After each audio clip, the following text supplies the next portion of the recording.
up, petrolheads. Today, we're diving into the history of a true automotive icon, Bugatti. This isn't just a car company, it's an institution, a monument to speed, luxury, and breathtaking engineering. But like any good story, we have to start at the beginning. It all began in 1909 with a man named Ettore Bugatti. This Italian-born engineer had a dream, a burning desire to create the most extraordinary cars the world had ever seen. And let me tell you, he wasn't afraid to push boundaries. Ettore wasn't interested in building ordinary cars. No, sir.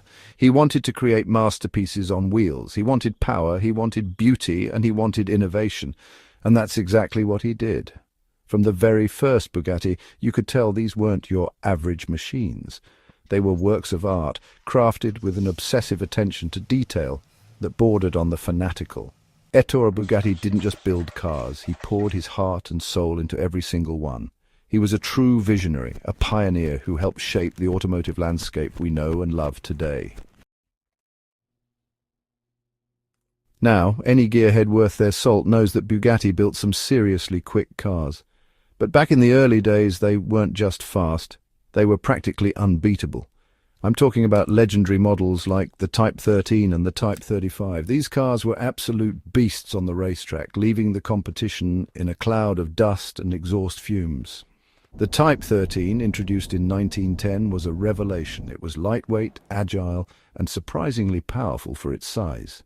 This little beast dominated its class, racking up victory after victory. It was a giant killer, proving that you didn't need a massive engine to win races. Then came the Type 35 in 1924, and it changed the game forever. This car was a masterpiece of engineering, a symphony of speed and beauty. With its sleek aerodynamic body, powerful engine, and exceptional handling, the Type 35 became one of the most successful racing cars of all time. We're talking over 2,000 race wins, folks. That's right, 2,000. The Type 35 cemented Bugatti's reputation as a force to be reckoned with in the world of motorsports. It was a legend in its own time, and its legacy continues to inspire awe and admiration to this day. The 1930s were a tough time for everyone, and the automotive industry was hit particularly hard. The Great Depression threw a spanner in the works, and even luxury brands like Bugatti felt the pinch. People just weren't buying expensive cars anymore. Times were tough and every penny counted. But Ettore Bugatti, being the stubborn and passionate man he was, refused to give up. He continued to innovate, even when the world seemed to be falling apart. He poured his heart and soul into creating even more powerful and luxurious cars like the Type 41 Royale, one of the largest and most expensive cars ever built. But then, just as things were starting to look up, disaster struck again. World War II erupted, throwing the world into chaos. Factories were bombed, production ground to a halt, and the demand for luxury cars vanished overnight. It was a dark time for the automotive industry, and Bugatti was caught right in the middle of it. The war took a heavy toll on the company, both physically and financially. It was a period of uncertainty and hardship, and the future of Bugatti looked bleak.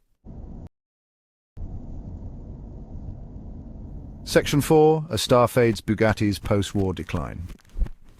After the war, Bugatti struggled to regain its footing. The world had changed, and the demand for extravagant, handcrafted cars just wasn't there anymore. People were looking for more practical and affordable options, and Bugatti's high-priced, exclusive models just didn't fit the bill. Ettore Bugatti, the driving force behind the company, passed away in 1947. His death marked the end of an era, and the company he left behind struggled to survive without his leadership and vision. They tried to adapt, they really did, but it was an uphill battle. Despite their best efforts, Bugatti just couldn't keep up with the changing times. The golden age of handcrafted, bespoke automobiles was over. By 1963, after years of struggling to stay afloat, Bugatti built its last car and closed its doors. It was a sad end for such a legendary marque, but the name Bugatti and the spirit of its founder would not be forgotten. Like a dormant engine waiting for a spark, the Bugatti legacy was about to be reignited. Section 5. The Italian stallion Romano Artioli revives the legend. Fast forward to 1987. The automotive world had changed a lot since Bugatti's heyday, but there was still a certain magic associated with the name, a certain allure that refused to die. Enter Romano Artioli, an Italian entrepreneur with a passion for cars and a dream of reviving the legendary Bugatti brand. Artioli wasn't just some rich guy with a whim. He was a serious businessman with a proven track record. He had a vision to bring Bugatti back to its former glory, to create a supercar that would once again set the world on fire. He built a state-of-the-art factory in Italy, assembled a team of talented engineers and designers, and set about creating a car that would do justice to the Bugatti name. And boy, did they deliver. The Bugatti EB 110, launched in 1991, was a revelation. This all-wheel drive monster boasted a 3.5-litre V12 engine with not one, not two, but four turbochargers. It was a technological marvel, a testament to Artioli's vision and the engineering prowess of his team. The EB 110 was a worthy successor to the Bugatti legacy, a car that combined breathtaking performance with luxurious comfort and style. It was a sign that Bugatti was back, baby, and it meant business. Section 6. Volkswagen takes the wheel.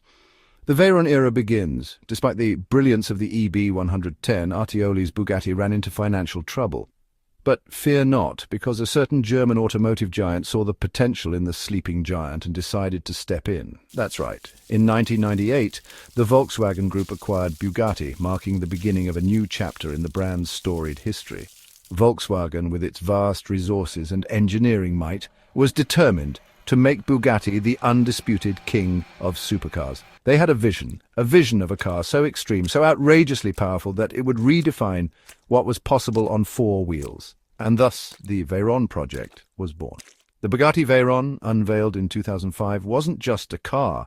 It was a statement of intent, a declaration that Volkswagen was here to stay and they weren't messing about. This beast packed a monstrous 8-litre quad-turbocharged W16 engine, producing an insane 1,001 horsepower. It was the most powerful production car ever built at the time, capable of reaching speeds over 400 kilometers per hour. The Veyron was a technological tour de force, a testament to the combined engineering might of Bugatti and Volkswagen. It was a car that rewrote the rulebook, a car that cemented Bugatti's place at the very pinnacle of the automotive world. Section 7, a new era of hypercars, Chiron and beyond.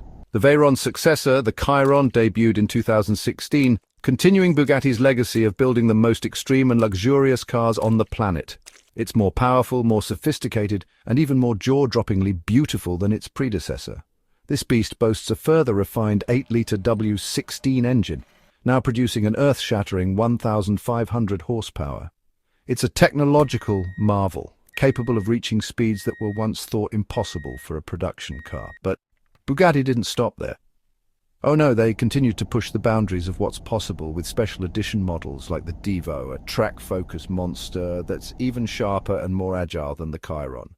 And then there's the Bolide, a track-only hypercar that looks like it drove straight out of a science fiction film. It's the most extreme Bugatti ever conceived, a 1,825 horsepower beast that pushes the very limits of what's physically possible.